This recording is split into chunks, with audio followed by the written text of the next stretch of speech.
mud wrap, whatever. He decided I don't do girl things very much. And he decided I needed to have a spa treatment. So we went together into this room full of people laying in mud where you get into these boxes and get wrapped.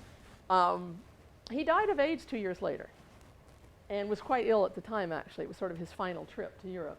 And so here he is wrapped in a very pleasant experience, which now to me looks like a coffin. So you look later at these things, they take on different meanings. Taking photos. The reasons that we choose to take a photograph and what we go through in order to do it. I mean, look at the nose. We go to great lengths to get just the right, especially if you really are a photographer. I mean, there's a woman with her head inside a hedge there. And this is the workshop in Leeuwarden in the Netherlands. And the lady who owned the house was in the yard on the other side of the hedge. And this face came through. We do things to get photos. We do things with our photos. Yes, those are Polaroids. Yes, they get put on the wall whenever he moves. People have photos in bracelets. People have photos in their bathroom. This is a family album in some ways. It's not just the photos, but the talking about them. It's so important in this work, and I don't have time for that story. Many times in therapy or in workshops, I'll have you bring 20. What if I said to you, bring 20 or 30 photos that have special meaning to you for today? Imagine the journey of going through all of your stuff and finding 20 or 30 photos. Well, imagine if I made you choose only 5 of those to talk about. You'll instinctively, if you get your head disengaged and let your gut and your heart select the images, you'll have a pretty good self-portrait by the time you're finished, in metaphorical form. But if you've reduced it and then reduced it again, you'll end up with some significant parts and moments and people in your life. It's a good way for people. It's one thing to say to somebody in therapy, who are your significant people? Who's your support group? I go at it photographically. I say, lay all these photos out in terms of how far close they are to you. You have this visual representation you end up with. You know who their support group is. You know who loves them, and even if they don't like them at the moment. It becomes very visually obvious. If you say go out and take 20 pictures before you come back next week on any of these themes, the me my mother always wanted, who I would be if I wasn't being who I am now. Who I would be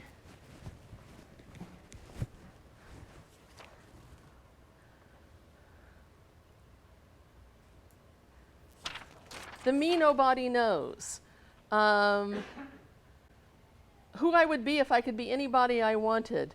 Things I'm good at. My good parts and my bad parts. People who matter to me. People to whom I matter.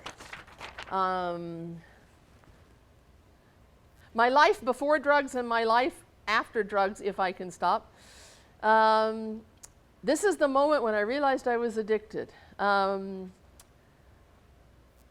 What has to change in my life for me to no longer use? This is what lies in the way of me stopping. You're getting these all as a handout, by the way. Me as an addict. Me as not an addict. Have they ever visualized that before? You see, if I can get a photo of somebody, so a crucial point here, if I can get a photo of you looking like you're going to look when this problem is over, if only I had a degree, if only I finished school, if only I hadn't gotten married, if only I wasn't addicted, then I could, where we get stuck in this cycle very often in counseling. Here's a photograph of what I'm going to look like when this problem is over. Here's a photo of me when my addictions no longer got me by the throat. Here's a picture of me. This is what I'm going to look like. Okay? What happens? You can't tell me it's not possible anymore because I have a picture of it. So I have just moved you out of can't and into won't. And it's just a bingo moment with a client. Don't tell me you can't do this. Here's a picture. Let's talk about why you haven't yet, or don't want to, or you could, but there's a reason you aren't. And we can photograph those as well. This is how you start interweaving this stuff.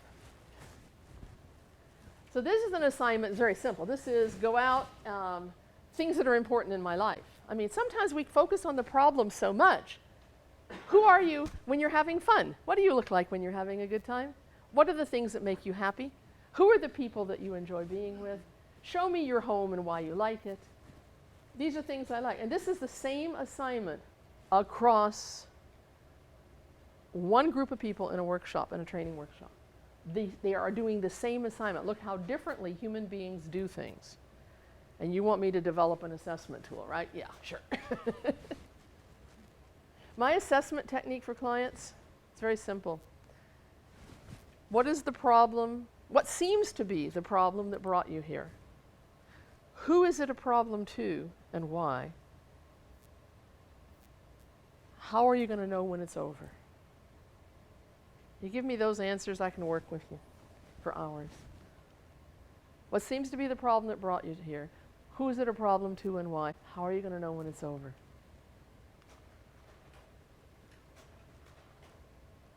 Self-portraits. When people pose for self-portraits, they have an image in their mind that they want to get down on paper. A self-portrait is a picture of you when no one else has any control over the image.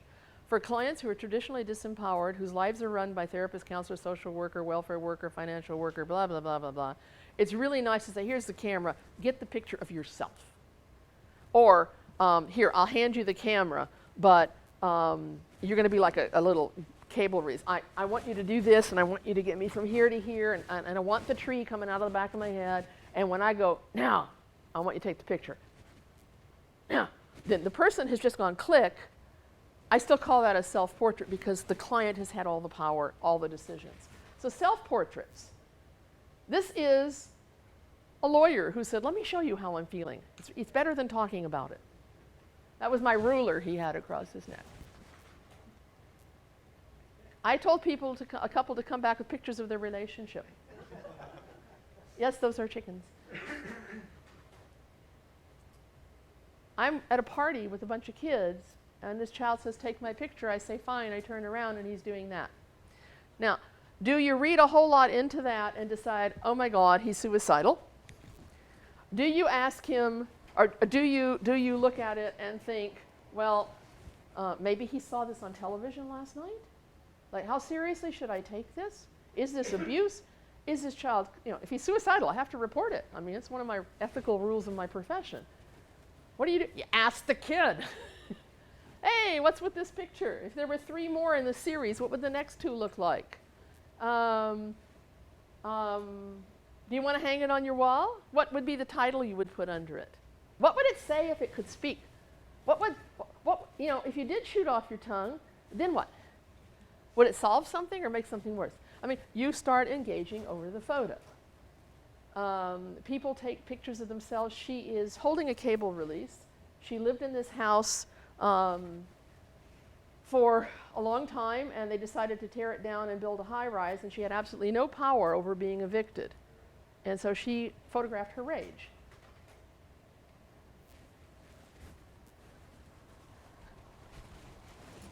I will be giving you a coffee break in a bit. We're running just a titch late, but I want to finish this series first. So what you do with self-portraits. Now, as an art therapist, I would tell them to work with the art materials, and there's more in it with the art. Even if you're not a trained art therapist, if you say, put it on paper and decorate it in ways that make sense to you. Very open assignment. Do not have to be an art therapist to bring out the crayons. Have them tell you why are they doing that. Well, this person needed their feet. And whoops, I have to do something here. I apologize.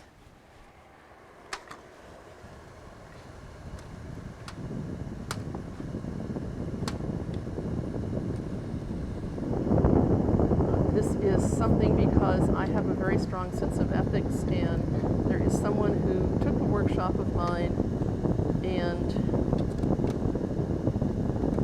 is attending the conference and did not want those slides shown this morning, so I need to take those out. Trained. The slides are in the book, stories in the book, but just didn't want the picture shown this morning, and I have to honor that. So these are some of the things that people have done. With the assignment was, in a workshop, instead of a name tag, here's a Polaroid camera, go out and take a picture, and we'll put your name on the picture. Very low-key, bring in your driver's license or, status card. What do you think of this picture on your driver's license? Passport photos. They say if you look like your passport photos, you need a holiday. What do you think of your passport photo? I mean, or your driver's license photo. That's such an easy thing to start with someone. Oh God, I'm just going to sit down and keep focusing.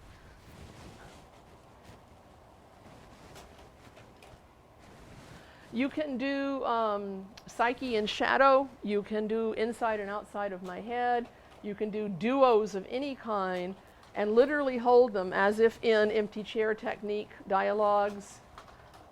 This is two where the person ended up talking between them. The person on the left would say this and the person on the right would say that.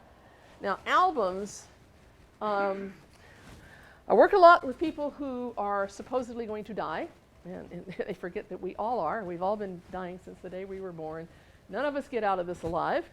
And that the search for meaning and purpose and a legacy to leave behind is very important for all of us. It's just we don't think about it until death comes into the picture. And so I often ask people about a visual legacy. If this was your last day on Earth, what would you want people to know about you? Let's get some pictures of what you would want to be left behind if you got hit by a bus when you left this building. Or there's a fire and you've lost all your photos and you have to create the 10 most important ones. Or the reason I have this picture is I have no idea who these people are. I found this picture in my attic. So your picture is valuable as long as someone knows who it's of. You stay alive in people's memory as long as they know who the photo is of.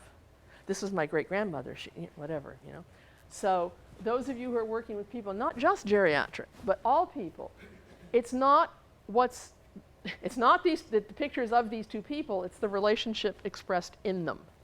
When you're working with people around death, we often think, well, I want to get a photograph of this person who's not going to be here next year. We forget too often to get a photograph of ourselves with them because it is the relationship that we will be missing, not just the person. And for those who are working in addiction, realizing that for most people, their community of addiction is their family at that time, because their regular family they just are having probably too many difficulties with.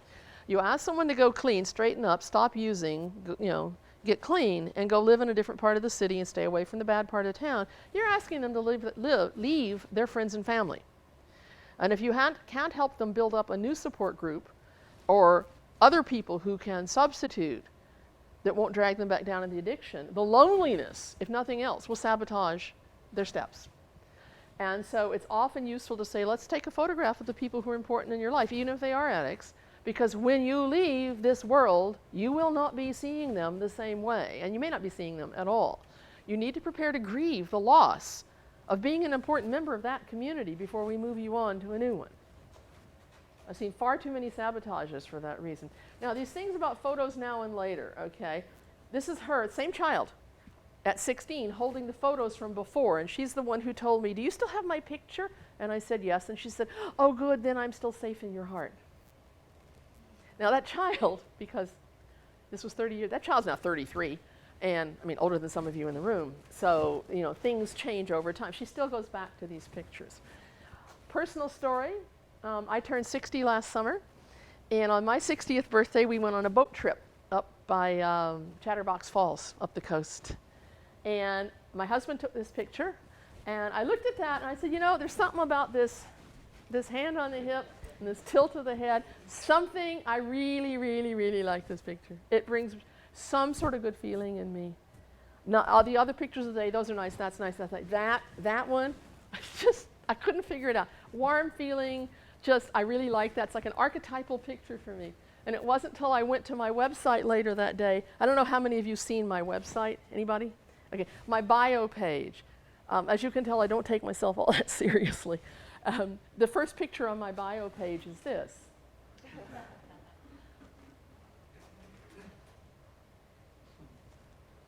And I went, aha, and it was one of those aha moments.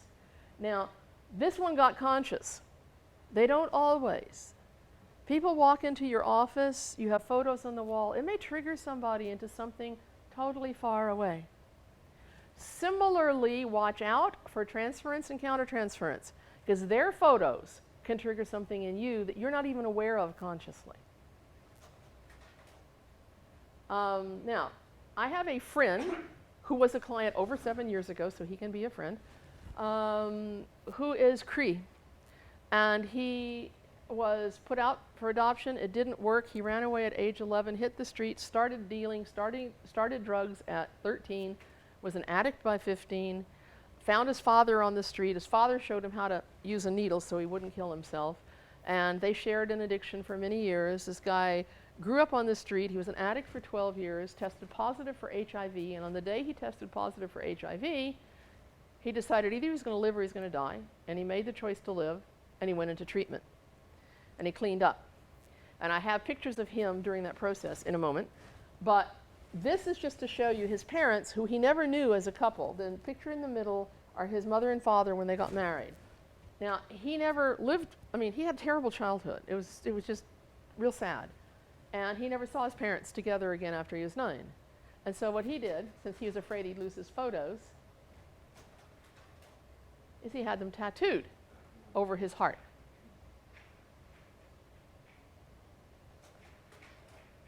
People have albums. They have pictures in albums for reasons. The reasons may not be obvious. The top left photo is a headless half woman in a parking lot. No, she did not put every photo she owns in an album. There's a reason that that photo is there, and it is the reason that you as therapists or communicators want to know. Why is that picture there? Okay, so now I'm going to switch to a second roll of slides. I'll go very quickly, and then I'll give you a break. But there is the difference between phototherapy. We aren't going anywhere if I can't find my slides. Phototherapy and therapeutic photography. Phototherapy is a set of techniques that you use during counseling, during therapy, to help a client. But we all do most of that anyway. Looking at photos of me, photos by me, self-portraits. We show our pictures at idle moments. We look at our own. When photos are used as activity to enhance personal growth, self-esteem, community building, diversity training, cross-cultural communication, and the person is not seeing a therapist, they don't have a problem needing counseling, they just want to learn more about themselves. It's a Saturday workshop at the library or something, develop yourself through photos. That's called therapeutic photography. It's not opposites, it's a continuum along which every bit of photo-based communication can be located. And I go back and forth. Everyone goes back and forth. There are people who say, oh, I only do phototherapy, and then they go home and they work with their kid with the family album. People who are not licensed therapists are often using very much the same techniques and doing really good work, and sometimes mistakenly call it phototherapy, especially in England, because they don't get that dimension over there. We've had chats. There are good people out there, and on my website, I explain and compare phototherapy and therapeutic photography, the difference being the intentional therapy framework. Would this be going on if there wasn't a therapist there? Well, in therapeutic photography, of course. Jennifer Mervyn works with street youth out in Burnaby who've made this video about living on the street. She wasn't doing therapy. It was very therapeutic. It was very healing. So, do you need to have a therapist there? For phototherapy, yes. For therapeutic photography, no. Does the person need to be having a problem they need help with that they can't fix by themselves, or else they wouldn't be paying you?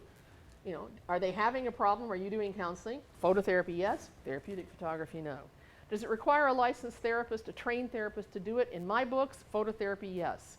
And you'll have arguments around that depending on what part of the world you're in, because therapy is defined very differently in a lot of the European countries. And people can be counselors with no graduate degrees, and they can call themselves therapists if they want. So no criticism, but just be careful. If you're showing other people how to do this, you're turning loose some very powerful tools. So if you're sure the person can use it, then it's fine. But I only train therapists and counselors. I do educational workshops for anyone who wants them, including the RCMP in Richmond many years ago, using photos with street youth to people who had vandalized corner stores and been arrested, teenagers who were just doing crime. We worked out a program where they would have to go photograph the store they vandalized and photograph the owner of the store and work there for a day and be photographed working there and be photographed with the store owner, because once you are photographed together with someone, it's very difficult to do anonymous violence, random violence. Once you have a personal relationship, it's changed. And then they had to go have a meal with that person and his family and photograph the family. And you bet that kid's not going to do a store again. He might do something else. But unfortunately, the program did not get funded, but it would have worked quite well. It's very much like, not restitution. What's that called, that new court circle sentencing stuff? Restorative justice, very, very much. In family albums, no one photograph can mean anything. What you're looking for in albums or life pictures is repeated patterns over time and generations.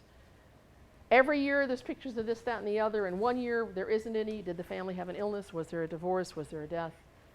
You know, every birthday is celebrated except Joey's, you know. So anyway, so patterns that you're looking for. I seem to have had a brother that was a car. These are my family photos. You're here paying to see my family pictures.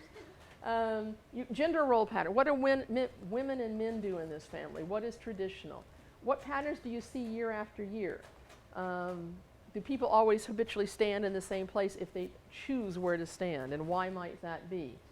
My parents at their wedding day, my parents at their 50th anniversary, my mother's comment, and it's a good thing it wasn't therapy or I would have been there for days. She said, "Oh, isn't it funny? I used to lean on him and now he's leaning on me." And I thought, oh, I'm not going to go there. But I could have if I was a therapist. There's a lot in that statement. You see things in albums. You know, you just saw my mother. She's this little tiny petite thing, and there's me, and that's my grandmother. And again, one of these moments where, yes, I knew that was my grandmother. My husband asked me to hold a photograph of her, and I thought he was taking a picture of the picture, but he was actually taking a picture of me with the picture, and I did not know that, so I did not prepare how I looked. You know what? She didn't have a waist either. So you start to see things that you never, I didn't part my hair there, it's how my hair does. You know, this is what we look like. My mother is the alternate generation. She probably looked like this person's mother. But you have kids who don't feel like they don't belong in your family. Try to find some pictures of the older generations. What if you're fostered or adopted, or you've lost all your family photos and you don't have this? Well, go take pictures that would be what you would have if you could have, or go draw them. Sometimes the most important thing in a picture is not what's the most obvious. One of my chapters of the book has a list of questions about projective photo questions. You're getting a handout on those, but the whole story of this, which is in the book, has to do with what I bet none. If I said to you, everybody, you get $100 if you tell me what is the most important thing in this photo that caused the therapeutic moment. What is it? Where is the hit point in this photo? Well, sometimes it's important to say, what is the most obvious thing in this picture? Because what's obvious to the client may not be obvious to you. We had 45 minutes of therapy over the newspaper on the left on the rock. Because the child on the right is the same young lady that was angry about the house being torn down, like she was in her 20s. This is her childhood photo. Her mother used to bring the New York Times to read when they came to play at the beach instead of playing with her and her sister. She resented that like crazy.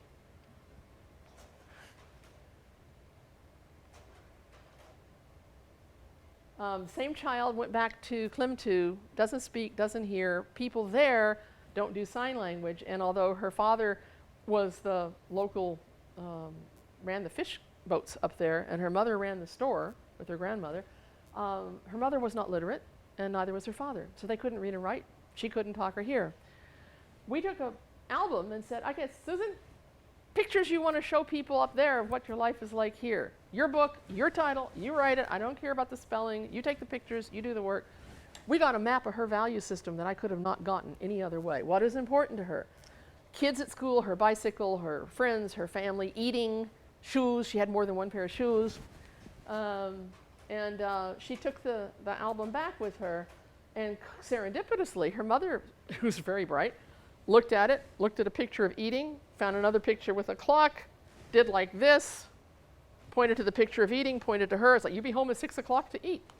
And they began to use it as a communication tool. I gave her a little pocket camera. She made a list of what she wanted to take pictures of up north to bring back to show to people in the city, because the kids at school had been saying she was born in a garbage can because she didn't look like her foster mother, who was white. So she took pictures of her and her family and her brothers and sisters and her dad's fish boat and her mother's store. She had a life. She brought back and showed, this is where I belong, this is home, this is my family. So you can use these. I mean, that's not really therapy, that's more therapeutic photography, but since she was my client, it also overlapped. Appropriation. I'm just going to zoom through these. There are people out there who are photographers, sociologists, cultural workers, people interested in reflexive practice, who use gathered photos with or without text to make statements about life. This is Jo Spence, who's a woman who's now passed away, but who pioneered therapeutic photography in England. And because of time, I'm literally just going to go through these. There are many stories to these. And she would reconstruct family photos her way. Because you see, your family album's not really yours. It's the story of your life as told by the person who creates the album. And many times in families, it's really nice to let kids make their own, because they're often very different. I'm really rushing on time, and this is the part we can drop, but I thought you'd want to see the pictures. So people do much more active pictures of themselves to make up. This is the kind of pictures your clients may be bringing you that they might have done on the weekend at a woman's personal growth workshop or something. Who did what to me is on the blackboard. This is a woman who's left an addiction and gotten herself free of it. This is her statement about it. Ellen Fisher Turk in New York City uses photos with people who are anorexic and bulimic. The last set of photos I've been showing you are other people's work. With permission. These are two of Ellen's with permission. This photo was in the New York Times. The lady had been told for years by her family that she had an eating disorder, did not believe it, could not see it in the mirror, could not see it in other people's photos of herself. She posed this for Ellen, and she said it was the moment where she realized she had a problem. She never realized how skinny she was and began to recover. Lori DeMar in Seattle works with women with breast cancer, and these are just the kind of things that you'll see. Barbara Newberry works with these things that you see in store windows, the mannequins that you put clothes on, and she sets them up in certain images and then uses them with a youth group where she is an assistant counselor. This is a man who is a paid model. She has posed the picture, and that is a child mannequin. So she gets the alcohol and the teddy bear. She poses these to be conversation starters in groups where it's difficult to start conversations. And again, with addictions where people are so well defended, and they've been there, done that, heard it all, been to 1,800 counselors, do not want to talk at all about their feelings. Thank you very much. You can do some structuring. There's a guy in England who's doing this with people in prison who are abusers, where he creates images and just gets the group to talk about the pictures. They don't have to talk about themselves. Yeah, right. Okay. The next series, and then I will give you a break. I just wanted to show you some of the people that have been in my life that photos have helped in many ways. Again, I don't have the time for the stories, but these are my guys. This is where I've used this work. If this work doesn't work, it wouldn't work with these people. You can't con them. Now that's the same man. During the counseling, I asked him to photograph home, and he came back with this series. The downtown East Side neighborhood where he lived for so many years, the alley where he lived for 3 years, getting closer in the alley. Take note of the thing with the little opening with the little shed roof over the top of it. We're getting closer. That is where he lived for 3 years. He slept behind those gas meters in a little tiny space behind them, between them and the wall. Now, the size of that, below is the door. And so this was his photos of home. He wanted to make a statement of what he needed to remember. That was a toilet in the back side of a bar. He slept under that alcove as well. He wanted to have photos of where he used to be so that he could explain to other people why not to do it and how far he's come. There's another man who passed away last year, my friend Tim, very indomitable spirit. He was very involved in Sex Addicts Anonymous and spoke a lot about sex addiction. It's often overlooked in addiction conferences. He cleaned up, he got his life together. He was living at St. James Place, which is a public housing downtown, and he took pictures of home. He actually had quite a nice place. It's actually bigger than my place was at the time. These are the photos of the people that mattered. He was in Toastmasters, this fellow. That's his certificate. He looks like a little garden gnome. He's just this great guy. These are his false teeth. He wanted to show us. He prepared these when he talked on sex addiction at the Men and Sexual Violence Conference. These are the pills he takes every day. This is the hospice where he had Mays Place downtown, where he had gone to die 4 times, and the last time he'd gone out on roller skates saying he'd be back, and in fact he died somewhere else. But these are the people who helped him prepare to die 4 times, and the living room there. And the very last set, very quickly, Aboriginal people who are living with HIV, who are on a wellness retreat. We weren't doing therapy. We just took Polaroids where they're holding the Polaroids up. They're putting them on paper and decorating. And again, the decorations. We had beads and feathers and glitter and, okay. People that you normally would see downtown scaring you in an alley at night have this incredible talent. And this was just the one on the left was take a picture to use as a name tag. Then the one on the right is take a picture of who I would meet if I met you when you were 5 years old. Or 3 years old, 4, pick a number. But I wanted them to get back in touch with the playful child because they were on retreat, and this was one way to do it. And then put them both on a piece of paper so that it makes sense, means join your childhood with your current life. Some people had real shocks when they realized the difference. So some of this can be very, very subtle.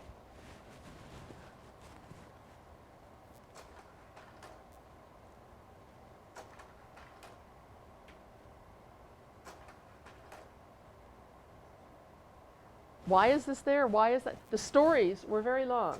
I had to have the grass that high because when you're little, the grass is very high. This is a person working on, they are on a rock at the beach. This is the ocean. This is the rainbow and the sun. And the rainbow carries them to the spirit world after they die. And in fact, that's the second picture is them going there. Now, this is a detail of that other one. They then took leather and made little braids on the drawing of their grandmother's face because their grandmother had been watching them and preparing them for dying and passing. Little baby moccasins, because it was a little child person that was going up. An octagonal medicine wheel, I have no idea. And these are on the wall in the phototherapy center. So these are some of the kinds of things that you can do with photos of the client, photos by the client, self-portraits, family photos. Can I have the lights up, please? And using the projective process around it. I'm going to give you a break. It's almost 11. I'd like you back in here. It's 10 minutes to 11 by my watch. I'd like you back in at 11, but I'd like to give you your handouts now in case some of you aren't coming back. You think that did it? You want to say hello? Okay, so we are starting the second half of the workshop. I'm going to tape while I'm doing a couple more things, and then we'll go play. This is officially over at 12:15. They have not asked for evaluations. I tend to like to have them, and I didn't prepare one. So maybe the last 5 minutes I'll just ask you to, you heard my assessment list. It's 3 questions. My evaluation, did you get what you came for? How would you change it for next time? very simple evaluation, but so I want to leave a little time for that. But we have basically an hour. In that hour, I'm going to ask you to go to the back of the room in a few moments and find a photo that particularly calls to you. That's it, big general assignment. Find a photo that particularly calls to you. And we'll gather around the table and I'll show you how I would work your photos a little bit. And then you'll pair off with a list of questions and you'll have a chance to talk to each other using the photo as your communication focus. That's so interesting. You'll do that half the time. One of you will be a pretend therapist and the other will be a pretend client, and I'll call time and then you'll switch roles. Actually, I don't know if we have enough time to do that. We may just let you interview each other with the questions. In a training session, I would actually take that into, you be the therapist with her photo, you be the therapist with her photo, as opposed to the two of you just talking about it. We'll see how it goes on time. We might make it more formal, we might make it less formal. In a training workshop, you do this for a day. You do a day on projectives, and you do a day on self-portraits. We have 15 minutes on each here. Okay, so why work with projectives? What is it about the projective technique that makes it so important? I have no idea what they do with the recordings when you're drinking coffee while you're talking. What is it about the nature of looking at a photo that makes the projective process so important that I call it a technique, okay? And that has to do with the creation of the meaning inside you when you're looking at the photo. And the same thing happens for your client, but in this case, the two of you are going to be looking at the photo the client chose. And what's going to happen is you will see the photo differently than they do, to a large or small extent. And you have to keep your perceptions and your agenda out of it. You can't do this counter-inference stuff. But you can do one thing which is very helpful, which is to say, you know something? The photo you're looking at, and you're telling me all this, I hear you. I mean, let me reflect this. This is what you're saying, right? Yes, right. What's interesting is I see this really differently. And it's not particularly relevant. We're not doing my therapy here, we're doing yours. But if you're interested, I'd like to share with you what I see, and I'd like to find out, why do you think we see it so differently? Now, that is a safe way to do that. This, find me a picture of a drug addict back there. What are you looking for? How do you know? You know something? I can tell, I can go into rooms where there's a mixed crowd and I can have a sense of who's probably Jewish or not. Native people can go in and have a sense of who's native even if they don't look it. People who are gay can go in a room and have a sense of who's gay even if the other people can't. There's just some sort of non-verbal stuff that goes on. I actually had a woman in my workshop in Winnipeg who was a nun, but she was dressed like everyone else, and she said, I can actually tell who's nuns. And I'm like, what are you looking for? She said, I don't know, it's just a sense. Well, we go through life like that. So I can say, well, you say this person looks really sad, or that you're certain this person's an addict, and man, they don't look like it to me. I wonder what I'm looking for, and I'll role play. I wonder what I'm looking for. Why do I think that person's not an addict? Well, they're not skinny, and they're not dirty, and well, hey, I deal with the people who live in downtown Vancouver, and I mean, they're lawyers and doctors, and they get their drugs from me, and they're beautiful people, and you get stories. It's okay to share your perception as long as you don't say yours is right and theirs is wrong. What's neat is we can say how odd that we see this photo so differently, and we're both right, each for ourselves. That is the first step in a major therapy goal of getting people to realize that they perceive the world selectively, and that a lot of their problem may be that other people are seeing them differently than they see themselves, or they're seeing the world differently than other people are. Nobody realizes that every one of you people are seeing me differently depending on who I remind you of. If I go out the door and a month later someone says, Judy Weiser, workshop at the personal meaning conference, each of you will flash a memory, because memories are stored visually, they're not stored in words, of what you remember of me at this workshop. And if you're into jewelry, you'll remember what was on my hands. If you're into shoes, you'll remember what kind of shoes I have on. If you're not, you won't.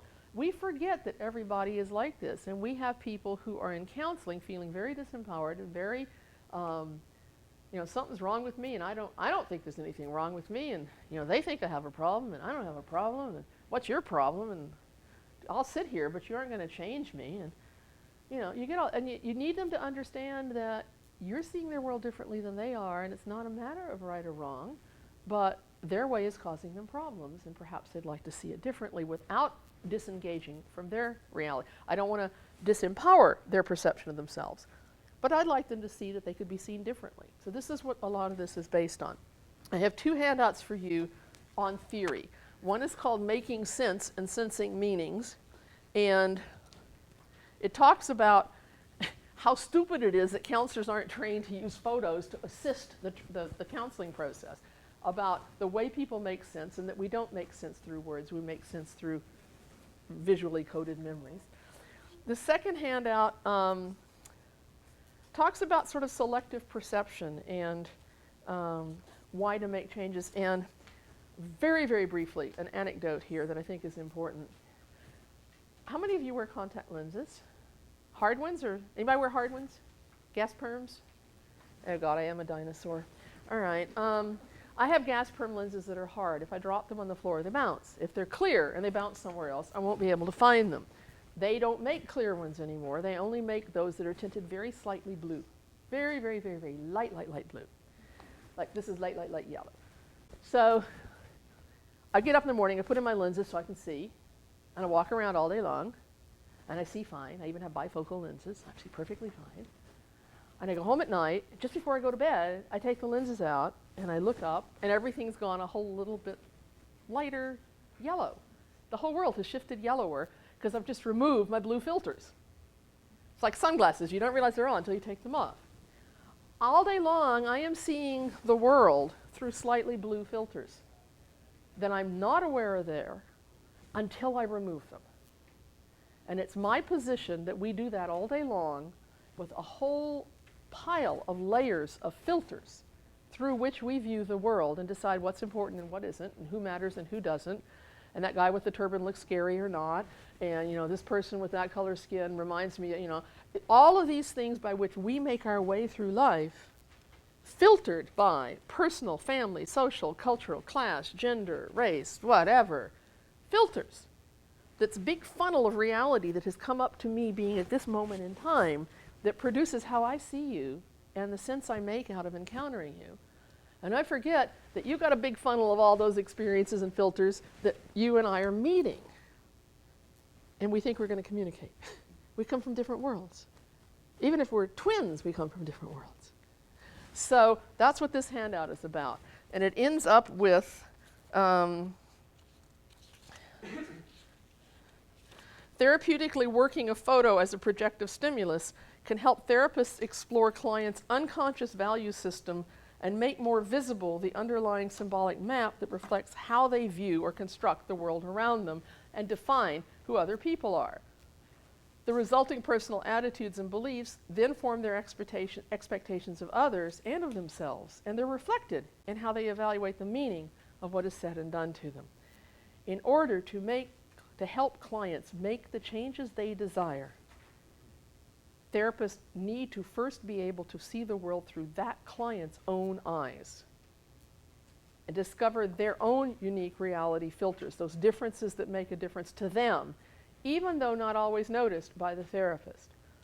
Projective phototherapy techniques provides a means of doing this, helping to non-verbally demonstrate to a client how their own way of being and thinking and feeling is actually only one of many different right ways.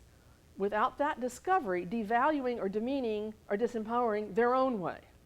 Only from inside can change be initiated. Only from realizing there's more than one way to see their situation will clients ever find that it might be of help to consider it from another perspective, using someone else's filters to compare realities and explore what's learned as a result. And that is how healing begins. So this is why we're going to go do projective phototherapy in the back of the room. I'm going to ask you to find a photo that particularly calls to you. I'm going to give you a few moments. I'd like you to note which photo is, oh, I like this one and I like that one. When you end up with one, you're welcome to hold on to it as you look for others, but make sure people can see it because somebody else may be attracted to yours also. You can hold on to them. And it may be that 2 of you like the same photo, and that's going to be really exciting because then we can compare realities. And I will work the photo. During this series, this process, This is not therapy. This is an educational experience. You keep your own boundaries where you want them. If I start asking you about a photo and you say, I don't want to go there, that's fine. If I say, would you like to talk about this? You can say, no. Or if I ask you, we're working, and I say, well, what about this, what about this, what about your mother? I've had enough, I want to stop. Fine, that will be totally honored. I will not it's different than therapy. I won't push. You control how deep we go. You tell me if you need to stop. And when I stop, I will ask you if there's anything else you need to do before we close. Usually this is lighthearted and easy. Sometimes it brings up something that's intense, and I will stay in this room after this workshop until you're put back together if you have one of those situations where, it's 12:15, we have to stop, and you're still not where you want to be to leave the room. I'll stay with you. So just a structural framework for you. I'll give you maybe 5 or 10 minutes to find a photo, and we'll probably regroup here in sort of a big circle and have some fun. This stuff is, for the most part, fun. And I mean, you came in the room this morning and saw those photos back there. Imagine a client who's so used to verbal therapy. Go in and sit down and talk to this person. You walk in and you see a wall full of photos like my center, or a table, and it's like, oh, God, we don't have to talk today. Let's go look at pictures. People come in at workshops. I've had the housekeeping staff come in and stick around because they're just so unused to seeing photos and something, it's a familiar human behavior, non-threatening. It'll be the same for your clients. So, Jan, I'm going to turn this off now, and it